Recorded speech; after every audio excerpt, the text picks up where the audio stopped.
Assalamualaikum warahmatullahi wabarakatuh. Bismillahirrahmanirrahim. Anak-anak, kita mulakan PDPR kita yang kedua hari ini, perkara ibadat. Hari ini 1 hari bulan Julai dengan bacaan umul kitab dan doa. Bismillahirrahmanirrahim. Alhamdulillahirabbil alamin arrahmanirrahim maliki yaumiddin. Iyyaka na'budu wa iyyaka nasta'in. Ihdinas siratal mustaqim. Siratal ladzina an'amta 'alaihim ghairil maghdubi 'alaihim waladdallin. Amin. Bismillahirrahmanirrahim. Alhamdulillahirabbil alamin. Wassalatu wassalamu ala sayyidina Muhammad wa ala alihi wa sahbihi ajmain. Allahumma aftah alaina hikmataka wansur alaina min khazaini rahmatika ya arhamar rahimin. Wa sallallahu ala sayyidina Muhammad walhamdulillah rabbil alamin. Alhamdulillah. Okey, semua tengok kitab.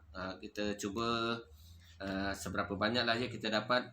Tapi Ustaz lupalah sampai mana sebenarnya kita belajar. Seorang beritahu sampai muka surat berapa. Kalau tak salah Ustaz dah masuk muka surat 19 ya? 18 tu dah kan? Doa tu kan dah. Okey, tengok muka surat 19. Muka surat 19. Okey, muka surat 19 ni insya-Allah sekali lagi kita kena hafal. Tapi kita nak baca sama-sama terlebih dahulu sampai muka surat 20. Muka surat 19 dulu. Ustaz nak seorang onkan mikrofon lah untuk Ustaz baca, ikut Ustaz baca. Jadi senang. Kalau Ustaz baca maksudnya dia boleh ikut. Yang lain tak payah. Biar seorang aja ikut. Siapa? Anik lah. Anik daripada tadi dia tak keluar suara. Anik onkan mikrofon Anik. Ui, Atiras. Anik je seorang. Anik Azhad. Mana Anik ni tak onkan lagi mikrofon dia.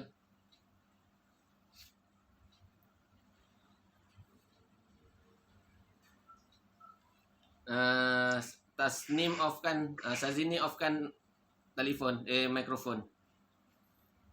Sazini. Okey, terima kasih. Anik disuruh tak nak pula. Okey. Amin on kan.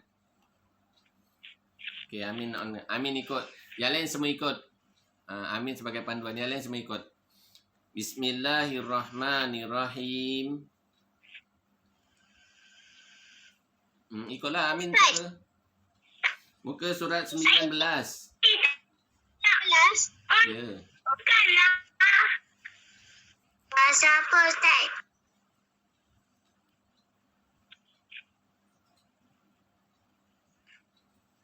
Okey, ikut Ustaz baca dulu. Okey, boleh tu? Bismillahirrahmanirrahim.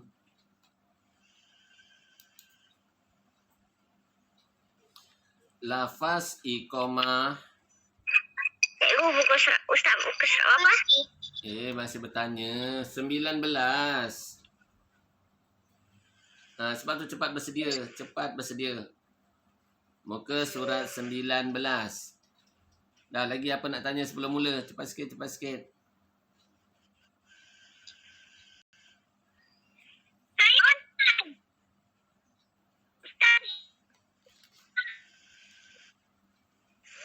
Muka surat 19 dah belum?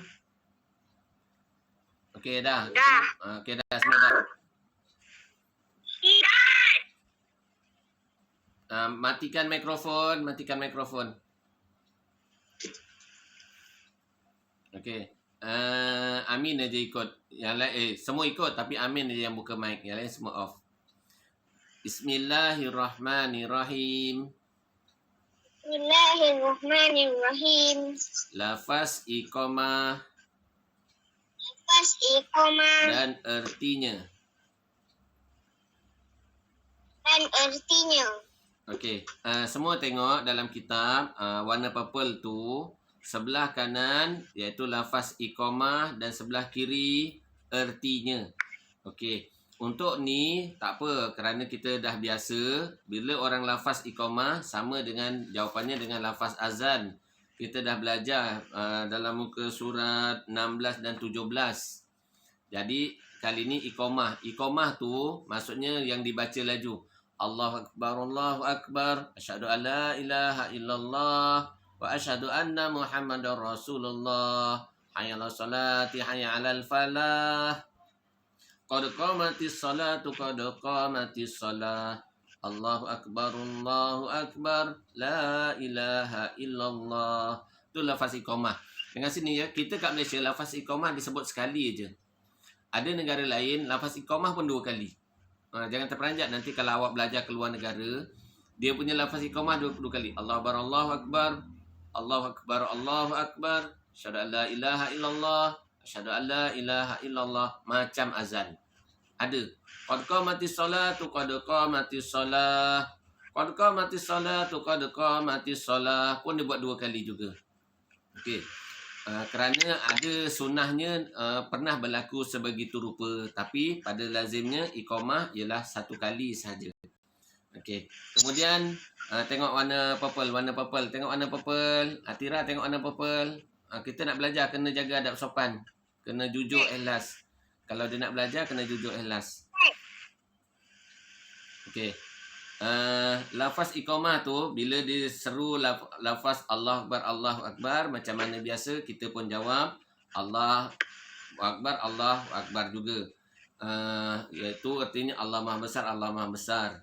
Kemudian asyhadu an la ilaha illallah. Ada apa? Laki je ke boleh azan? Lain kali nak tanya last lah dulu. Okey, tak apa, saya jawab. Yang boleh azan lelaki sahaja. Pasal azan ni dia kena menjerit. Kalau Amin menjerit azan Allahu akbar, Allahu akbar, orang tak kisah. Cuba Asha yang menjerit. Semua datang. Penuh masjid surau. Dia kata, siapalah yang merdu sangat ni? Jadi suara perempuan tak sesuai. Okey. Balik semula pada pelajaran. Asyhadu an la ilaha illallah jawapannya. Cuma dekat kitab tu, tengok dekat kitab tu, yang nombor 3 tu salah tau. Patutnya asyhadu anna Muhammadar Rasulullah. Dia tulis itu hayya 'alas salah. Tengok kitab. Atira tengok kitab, jangan banyak sangat anu. Off kan mic, siapa on kan mic ni? Ustaz kata Amin je on kan mic, lain off. Ada seorang lagi on tu. Saif Okey.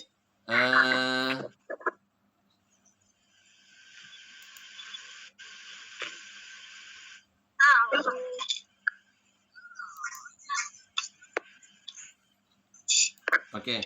Kemudian dekat yang 3 hayya 'alas solat tu awak betulkan tahu ataupun awak betulkan hayya 'alas solat tu sebenarnya tempat asyhadu anna Muhammadar Rasulullah. Barulah hayya 'alas solah, barulah hayya 'alal falah. Dia tertinggal satu. Kitab tu pun salah. Kitab pun salah. Jadi jangan awak ikut salah tau. Kitab dah salah, jangan awak ikut salah. Pastikan awak betul. Okey, lepas tu 4.9. Tengok 4.9. Ikut Ustaz baca. Cara menjawab lafaz iqamah. Ya, Amin pun dah bisu dah. Okey, tengok. Bila orang sebut lafaz iqamah yang qad qamatis salatu, qad qamatis salah, kita disunatkan jawab. Jangan diam aja. Kerana setiap lafaz azan, lafaz iqamah itu sunat jawab. Sunat jawab. Dan jangan Nabi kata jangan baring, jangan tidur sewaktu azan. Jadi malahan kita disunatkan untuk menjawab. Kita pandai jawab, semua pandai. Bila Allah Akbar, kita jawab Allah Akbar, Allah Akbar. Asyhadu an la ilaha illallah, kita jawab asyhadu an la ilaha illallah. Kalau asyhadu anna Muhammadar Rasulullah, kita pun jawab asyhadu anna Muhammadar Rasulullah. Bila sampai hayya 'alas shalah, kita jawab la haula wala quwata illa billah. Hayya 'alal falah, la haula wala quwata illa billahil aliyyil azim. Kalau sampai qad qamatis salatu, qad qamatis salah. Tengok kitab. Jawapannya apa? Ikut Ustaz, ikut Ustaz. Amin ikut Ustaz sekali. Semua ikut. Jawapannya aqamahallah wa adamaha ma damatis samawat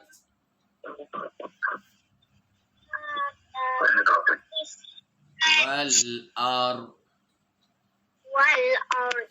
Jadi bila dengar orang baca qad qamatis salatu, qad qamatis salah, jangan diam aja. Kita jawab aqamahallah wa adamaha ma damatis samawati wal ard. Faham tu? Okey. Sana ayat ni awak hafal, tandakan kat kitab tu. Taruh bintang, hafal. Ya, benda yang mudah nak dapat pahala ni kita jangan buang, jangan tinggalkan. Hafal.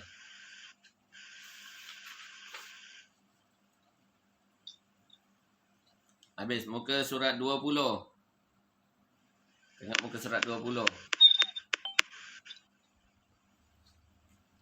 Okey, ikut Ustaz baca. Siapa tak ikut, Ustaz tengok dia mulutnya tak bergerak, Hasan mulutnya ikut tapi entah kadang-kadang dia ke tempat lain. Okey, siapa yang tak ikut, Ustaz suruh dia baca. Onkan kamera. Ramai tak onkan kamera? Kamera kena on kan. Sepanjang kelas, kamera kena on.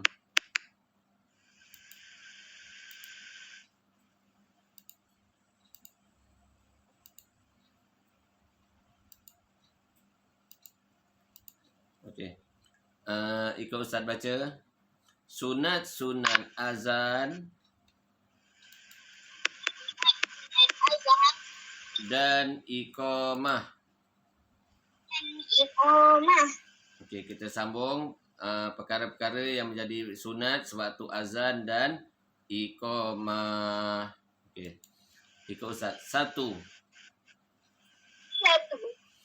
Berdiri ketika melaungkan azan dan iqamah. Okey, Ustaz terangkan dulu.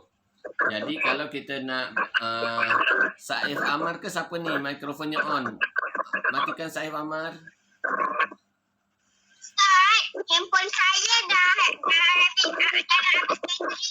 Dah habis bateri lah. Kenapa tak ada cas awal-awal? Tak apa, kalau habis nanti keluar-keluarlah, tak apa. Ada siapa ni? Ada seorang mikrofon hidup ni. Tolong cek. saya. Matikan. Mikrofon bukan kamera. Mikrofonnya matikan. Okey. 1. Sewaktu azan, kita disunatkan berdiri. Azan ataupun iqamah, kita disunatkan berdiri. Duduk boleh tak? Boleh. Tapi makruh. Allah tak suka. Jadi kalau nak azan, kenalah berdiri. Ada orang nak menjerit. Nak menjerit tu, katakanlah orang nak menjerit gembira ke menjerit sebagainya sambil duduk. Jarang berlaku. Orang nak menjerit, nak melaungkan sesuatu, mestilah dalam keadaan berdiri. Kalau boleh sambil melompat dia nak buat macam tu. Okay, yang kedua, ikut dia tak apa. Memasukkan hujung jari. Memasukkan hujung jari. Telunjuk. Ke dalam kedua-dua. Ke dalam kedua-dua. Lubang telinga. Lubang telinga. Okey, yang kedua. Perasan tak orang azan dia letak macam tu? Okey, dia letak kat sini. Jari telunjuk ni dia cocok ke dalam. Janganlah cocok kuat-kuat. Sekadar apa tujuannya ya? Ustaz tak pastilah. Tapi yang kalau kita mudah nak fikir ialah supaya bila kita melaungkan azan tu, bila kita menjerit kuat-kuat, taklah kita yang rasa orang kata bingit telinga mendengarnya. Jadi kita tutuplah macam tu. Jadi barulah kita tak berapa dengar suara kita. Suara kita akan boleh kuat dan tak mengganggu diri kita sendiri. Sebab tu kenapa disuruhkan dapat pahala kalau buat macam tu. Azan untuk lelaki, iqamah lelaki dengan perempuan. Jadi perempuan pun kalau nak sembahyang iqamah dulu. Kenapa kelebihannya? Kerana dalam iqamah tu ada kalimah syahadah. Ada asyhadu alla ilaha illallah, asyhadu anna muhammadar rasulullah. Kerana dalam kalimah syahadah tu, andai katalah kita telah terpesong ke, kita telah buat sesuatu yang menyebabkan Allah marah ke sebagainya, bila kita ulang balik syahadah, kita dalam keadaan kembali Islam. Itu yang paling penting. Nombor 3. Tengok nombor 3. 3. Menghadap ke arah kiblat. Menghadap ke arah kiblat. Okey. Azan ni sebenarnya boleh menghadap mana-mana, semua boleh, tapi tak dapat pahala, malahan makruh, tak dapat pahala lah tu. Jadi kalau nak azan, kalau boleh menghadap ke kiblat. Okay, sambung. 4. Berwudu. 4. Berwudu. Suci dan bersih. Suci dan bersih. Pakaian. Pakaian. Dan tempat azan. Dan tempat azan. Okey, yang ketiga, yang keempatnya, masa kita nak iqamah ke nak azan tu, kalau boleh seboleh-bolehnya dapat pahala sunat, iaitu kita ada air sembahyang, iaitu dalam keadaan yang suci dan bersih. Bersih ada beberapa perkara. Satu, badan kita kena bersih. Jangan ada sembahyang tapi badannya kotor, tak nak. Badannya bersih, pakaiannya bersih. Tempat kita nak azan tu pun dalam keadaan yang bersih. Janganlah, kan anda kata tempat tu berselerak ke sebagainya, kotor ke sebagainya, carilah tempat yang bersih. Kerana kita boleh bergerak, sekadar berdiri kan, bukan besar sangat ruangnya pun. Okey, sambung. 5. Muazzin tidak bercakap-cakap ketika melaungkan azan. Okey. Yang kelima ialah muazzin. Muazzin ni siapa? Muazzin ialah orang yang melaungkan azan. Muazzin ialah orang yang melaungkan azan. Orang yang melaungkan azan ni, apabila dia dah baca, sebab tu kita disuruh, taklah disunatkan, tapi orang selalu mulakan azan tu dengan selawat. Kat sini tak ada pun kan mulakan dengan selawat kan, tak ada. Jadi tapi ramai. Kenapa apa? Dia nak beritahu orang ramai bahawa sekarang dia nak mulakan azan. Jangan kacau, jangan tanya. Dia baca, Subhanallah walhamdulillah wala ilaha illallah wallahu akbar wala haula wala quwata illa billahil aliyul azim. Lepas tu barulah dia laungkan azan. Jadi tujuannya supaya orang tahu yang dia sekarang ni nak melaungkan azan. Jangan kacau dia. Dia pun azan, Allahu Akbar, Allahu Akbar. Kalau dia tak macam tu, nanti orang ingat dia ni ada apa berdiri ni. Jadi banyak pertanyaan. Jadi dimulakan dengan tasbih dan selawat supaya orang tahu dia nak azan dan jangan ganggu dia. Dia tak boleh bercakap lagi. Okey, sama lagi. 6. Azan dengan suara yang kuat. Ni Ustaz nampak 2-3 orang aja ikut lah. Lain tak ikut pun. Biarlah dia. Nanti yang pandainya 2-3 orang. Okey, yang ke-6, azan dengan suara yang kuat. Seberapa kuat? Kerana azan ni dulu ceritanya tak ada mikrofon pun. Tak ada mikrofon. Tak ada corong pembesar suara. Dia main jerit aja.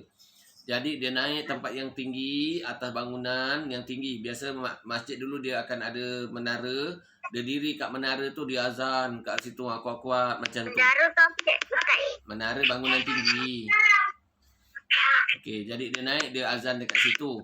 Supaya bunyi suara dia tu jauh, orang boleh dengar. Kalau dia tak buat macam tu, nanti orang tak boleh dengar suara dia. Matikan mikrofon. Hasha, matikan. Kenapa? Hidup. Mikrofon matikan. Pasal bising. Hasha, mikrofon matikan.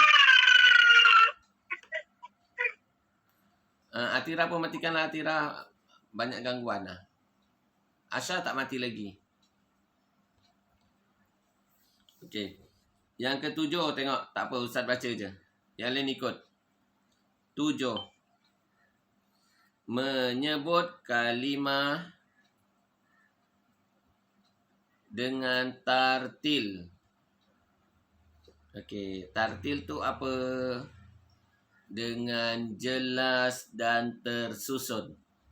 Jadi orang yang azan ni tak bolehlah orang yang sengau. Nanti orang tak boleh dengar, orang tak boleh faham apa tu. Orang faham, orang dengar, tapi nanti jadi bahan ketawa pula. Tak bolehlah orang yang tergagap-gagap. Kenapa Ustaz? Apa sengau tak tahu apa? Sengau orang yang kalau dia cacat hidungnya yang yang dijahit. Contohnya langit-langit dia jahit, dia cakap tu kita pun tak faham apa. Okey, jadi tartil tu dengar, istilah tartil selalu keluar dalam periksa. Apa tu tartil? Sebutan yang jelas dan terang lagi tersusun. Macam tu. Okey, 8. Ikut 8. Berpaling ke kanan ketika mengucapkan hayya 'alas solah dan berpaling ke kiri ketika mengucapkan hayya 'alal falah. Sebab tu kalau kita lihat orang kan kalau dia sembahyang, bila dia azan ataupun iqamah, dia akan menoleh ke kanan dan ke kiri. Bila masa? Itulah semasa bila hayya 'alas solah, hayya 'alal falah. Kanan. Bila dia baca asyhadu anna Muhammadar Rasulullah, hayya 'alas solah, dia toleh ke kanan. Kemudian hayya 'alal falah. Okey. Dia buat macam tu. Perempuan mungkin jarang nampak lah kerana tak sembahyang di masjid atau di surau. Tapi bagi lelaki dia selalu nampak. Lelaki, Ustaz tanya, kalau dia kata boleh nak buka mic pun tak apa nak jawab. Perasan tak orang azan? Dia ada toleh kanan kiri ke tidak azan? Ada tak semasa azan? Dia nampak kan? Dia tak pernah usahakan. Okey. Orang azan, dia tak pun toleh kanan ataupun kiri. Kerana dia dah gunakan mikrofon. Kalau tak guna mikrofon, barulah dia toleh kanan, barulah dia toleh kiri. Kerana mikrofon tu dah kuat dah. Dia dah pecah 4. Biasanya kat masjid surau dia ada 4. 1, 2, 3, 4. Depan, belakang, kanan, kiri. Jadi tak payah nak toleh-toleh. Kalau dulu tak ada. Sebab tu bila iqamah dia toleh kanan dengan kiri. Pasal dia tak pakai mikrofon. Kalau pakai mikrofon pun dia tak toleh kanan kiri biasanya. Kerana apa? Supaya orang dengar. Kalau tak, orang depan aja dengar. Orang kanan kiri, belakang tak tahu nanti. Okey. Baiklah anak-anak semua. Sunat-sunat azan dan iqamah ada 8. Ingat tu. Tengok kitab. Yang satu berdiri. Ni kena buat. Kena tuliskan dalam buku tulis ibadat. 2. Tajuknya sunat azan dan iqamah. Boleh tulis ringkas saja. Pegang pensel kalau nak ringkas. Ustaz nak kurangkan kerja. 1, awak tulis berdiri saja. Tak payah panjang-panjang. Berdiri. Dah, Ustaz tak nak ulang-ulang. Maka surat 20. Siapa tu? Jangan main sangatlah. Tengok kitab. Atira tengok kitab. Okey. Nombor 1 berdiri. Nombor 2, masukkan hujung jari ke dalam lubang telinga. Panjang. Dah. Nombor 3, menghadap kiblat. Nombor 4, berwuduk suci dan bersih. Paras tu saja, tak payah panjang-panjang.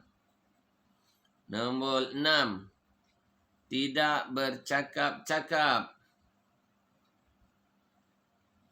Nombor 7, tartil. Nombor 8, berpaling ke kanan dan ke kiri pada kalimah hayya 'alas salah dan hayya 'alal falah. Ataupun salin balik semula nombor 8 yang panjang tu.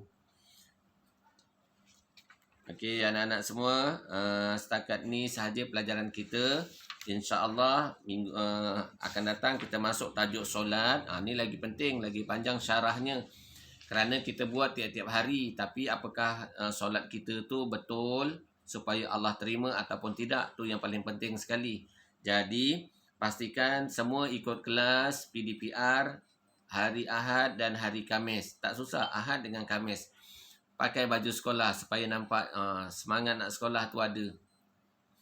Okey, setakat tu saja. InsyaAllah kita akan jumpa lagi. Kita akan tutup dulu kerana Ustaz nak offkan video rakaman. Lepas tu nanti kalau ada apa nak tanya perkara-perkara yang lain, dipersilakan. Okey, kita tutup dengan bacaan tasbih kafarah dan suratul As sama-sama. Bismillahirrahmanirrahim. Subhanakallahumma wa bihamdika asyhadu an la ilaha illa anta astaghfiruka wa atubu ilaik. Bismillahirrahmanirrahim. Wal 'asr innal insana lafi khusr illa allazina amanu wa 'amilus solihat wa tawasaw bil haqqi wa tawasaw bis sabr. Sadaqallahul azim.